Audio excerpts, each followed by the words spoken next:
Welcome to the Humanizing Work Mailbag, where we answer questions from the Humanizing Work community. In this episode, we're talking about Scrum and how our thinking on it has changed over the years. Now, even if you don't use Scrum, you may find this topic interesting because it's really about how our thinking on complexity, collaboration, team structure, and other things around Scrum have changed. But we'll get to all that in a moment. Before we do, we want to help you with whatever challenges are most frustrating you right now. If you're feeling stuck on something, whether that's trying to take a more human-centric approach to your work, trying to make your product or business outcomes better, or if you've just got a more tactical process-related question, let us know about it. Send us an email at mailbag@humanizingwork.com with a few details about the situation, and we'll share how we might think through your challenge right here on the Humanizing Work Show.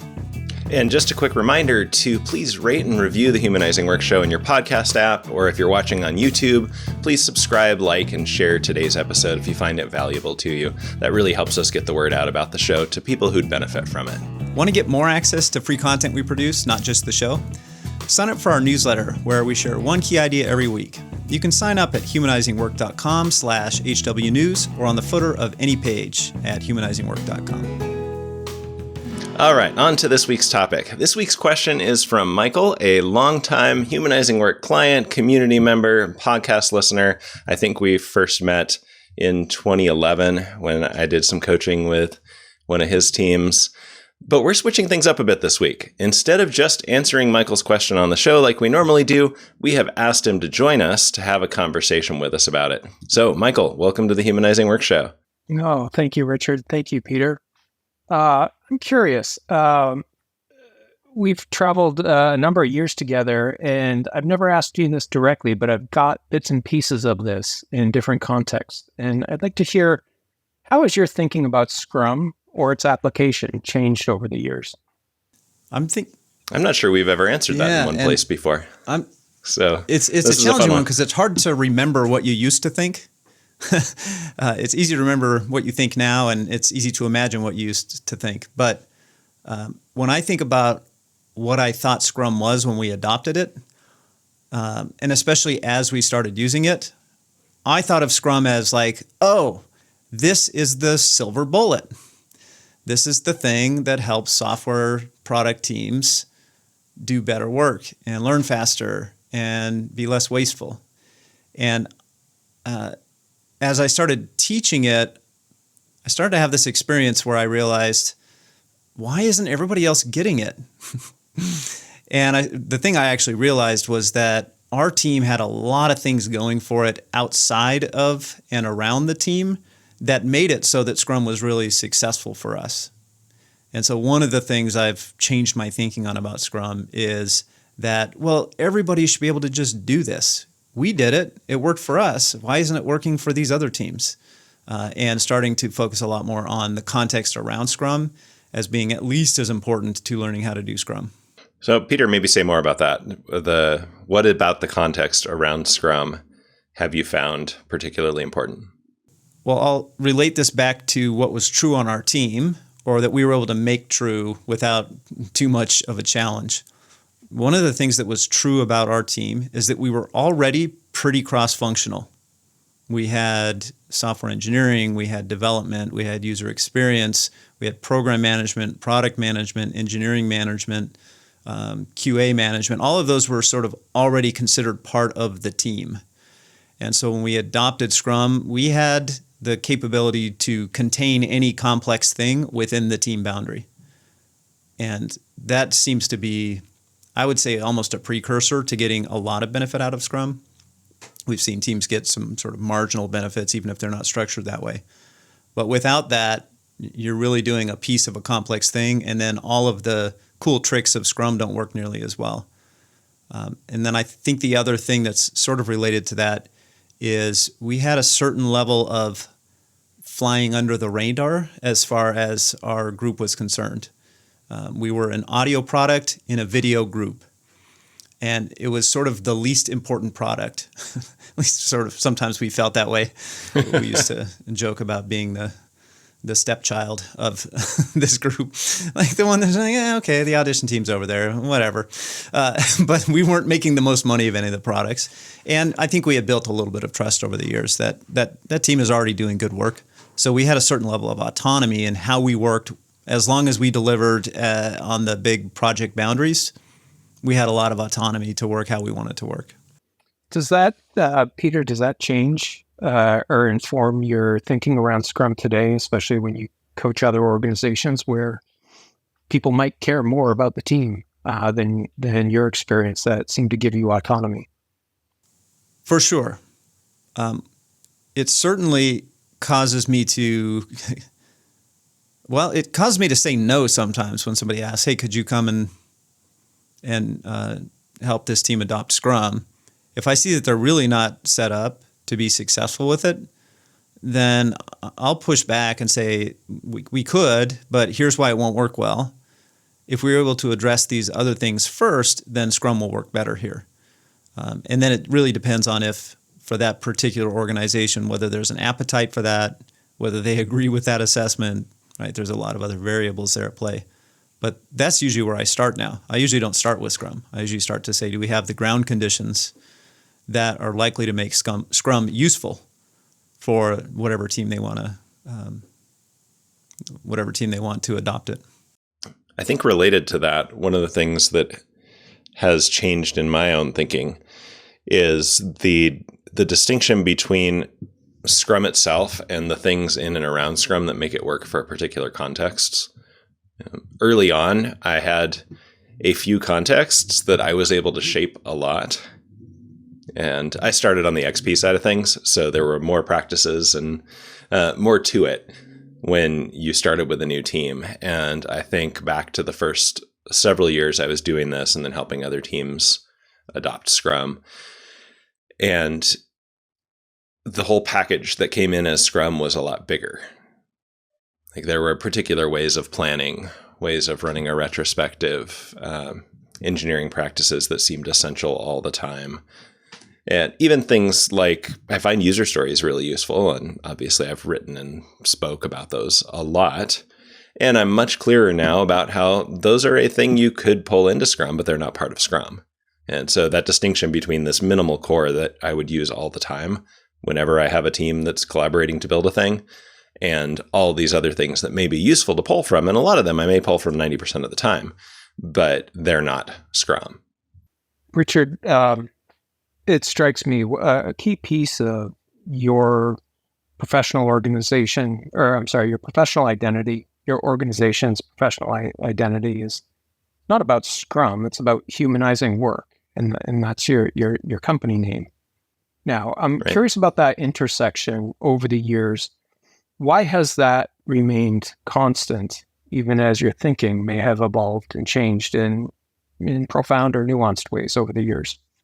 The very thing that attracted me to extreme programming back in 1999, and then to Scrum and other things later as the Agile movement became a thing, was that this seemed like a more human-compatible way of working.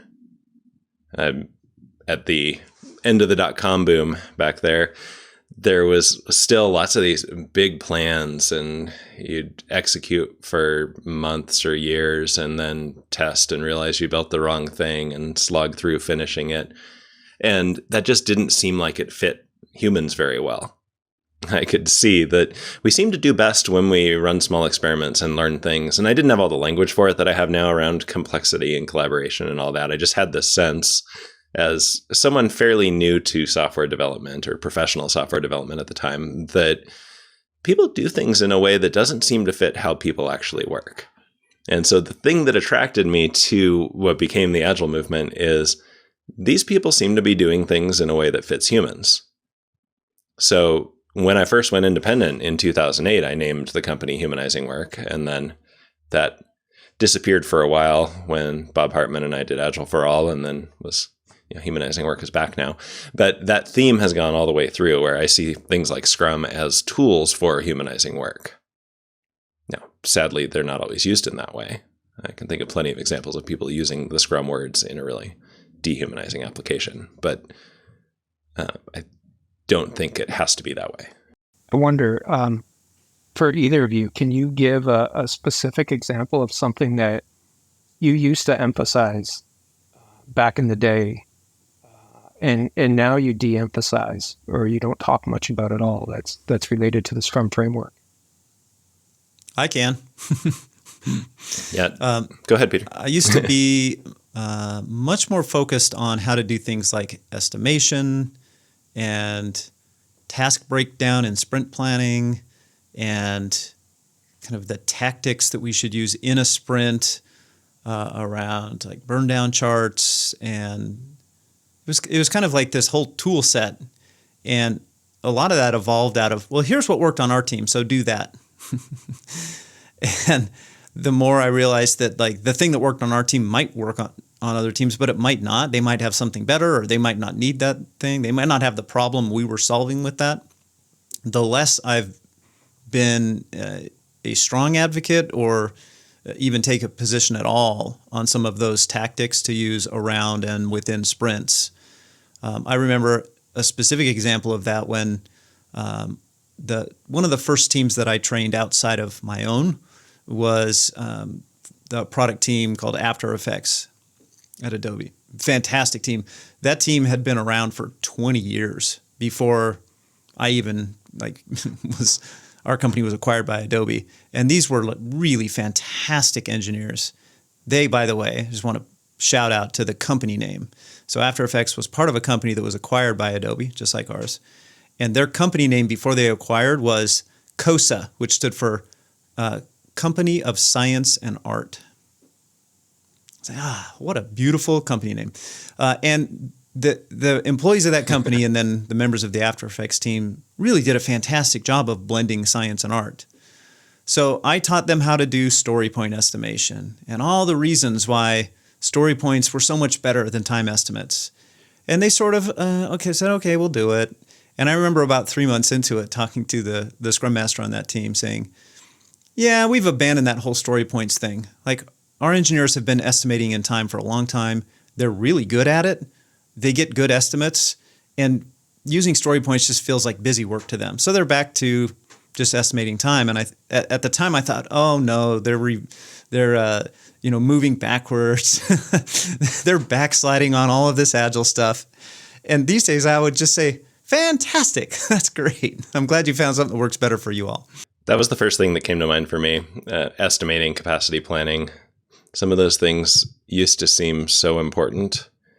And I recognize those things often need to happen in some way, but it's not how I would spend limited time with a team. What are we going to focus on the most? The other thing that came to mind is team size used to seem really critical.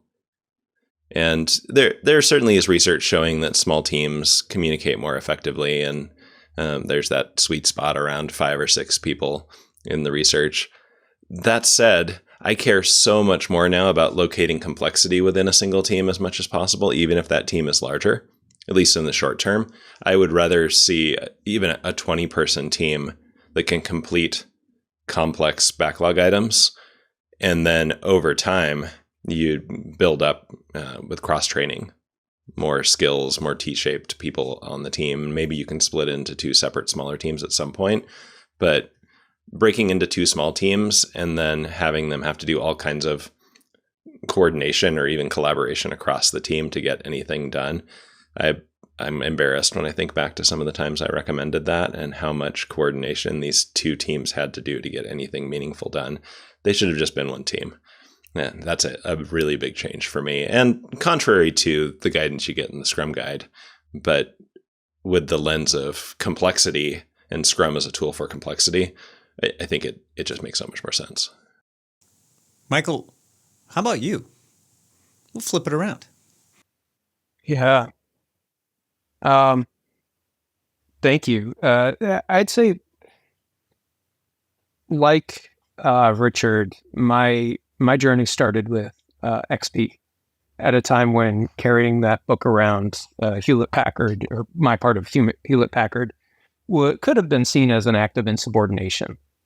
It was a threat to established systems and ways of working. So that seemed important to me, that people could get so worked up about something that seemed so clearly better than what we were doing. Turned me on to it. The Agile movement broadly. My first deployment of Scrum also had some tension behind it because I transformed a marketing team we adopted Scrum in a context of an engineering culture, and that was very, very upsetting to the engineers, to the point where, I had countless lectures about how this couldn't be applied to anything outside of engineering, told to stop doing it, et cetera. So again, I was curious about such a strong, opinionated reaction of something that seemed to be common sense. Why wouldn't we deploy this? Why wouldn't we use clearly better ways of working that protect the team, that allow people to thrive, that encourage innovation and learning? And I would say part of my journey, I think, was also a draw to trying to address profound dysfunction in organizations. And Scrum seemed like a really useful tool for that. Less about the dogmatic application, like you have to do this, you have to have a full-time Scrum Master on your team, you have to have retro immediately following demo, or something like that level of application. What was interesting to me is, where does it actually provide a vehicle for teams to thrive in contexts where they weren't previously thriving? And what I've noticed over the years is, to me, it's less about calling it by name, Scrum, and more recognizing that a lot of the recommendations we pick up outside of Scrum theory, Scrum practice, can be addressed by just use Scrum, right? In this world of remote work, the importance of communicating more with your teams, your colleagues, than maybe you have in the past. Well, that's something easily done with Scrum. You have a daily Scrum. Everyone gets together. The subversion of kind of traditional command and control orthodoxies for bottom-up approaches. Well, Scrum helps with that. It has to, right? If you're actually trying to apply it and not use it as a tool of oppression. And it just seems like it's hard for me to read something out of HBR or any research these days without saying, wow, they're talking about a lot of the useful things that come by default with this framework.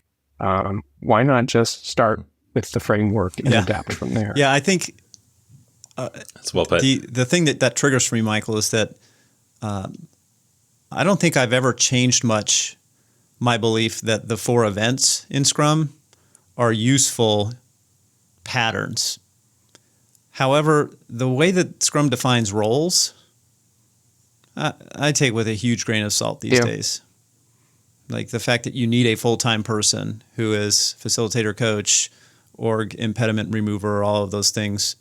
There's just plenty of examples of really healthy teams that don't have somebody that's devoted to that full-time, and really hard to find somebody that has that skill set, and even difficult to train somebody to have that type of a skill set. Really, they're trying to find the team gel person that's just really hard to identify. And the idea that you need a single person wearing the hat of product owner in order to be successful. We just have, again, plenty of counterexamples of small teams that are doing the job of product ownership, but having that be a single. So the roles are something that I've stepped back from quite a bit in my advocacy, that thou shalt have these roles in order to be successful. But as you described the events, I thought, those 4 things are just human patterns. We're going to plan a little bit of work. We're going to plan how we're going to coordinate or collaborate today. We're going to check in and say, how's the work going from a customer standpoint? How's the work going from a teamwork standpoint? Make some improvements there and keep going. Those things, I think, are the core patterns of Scrum that I find useful almost no matter what. And then all of this stuff around how to get good prioritized work, sliced down to thin things. All of that's really valuable, of course, whether you're calling it Scrum or not. So violent agreement with you there on that. Well, Michael, thanks for joining us on this week's show, bringing an interesting question and being willing to jump in on a conversation with us about it. Well, thank you both. It's a pleasure to be here. Maybe something a little bit more genuine. Really, thank you both. You've traveled with me on really an amazing journey through the years. And I feel like you've profoundly impacted how I think about work, how I think about teams and people on teams. And with Scrum, with agility, I have now multiple lifetimes worth of interesting things I could choose to explore and bring back to, the way I think about all of this. I'll never get to them all, but knowing that they're all out there and all worthy of consideration in some ways is probably the greatest gift of all. And you kind of surfaced all of that. Well, right back at you, Michael. Thank you. You're one of our favorite people to hear from, to see show up at classes and meetups, and we frequently get great feedback from Michael on even just a thing that we're trying. So you're always so willing to help, and all of our work gets better because of your involvement in it. So thank you for that. If you're listening, we want to hear from you too. So weigh in the comments on YouTube or social media. How has your own thinking about Scrum and the things around it changed over the years? And of course, please like and share this episode if you found it useful, and keep the questions coming. We love digging into these types of topics, so send them our way. And thanks again, Michael, for bringing us this one.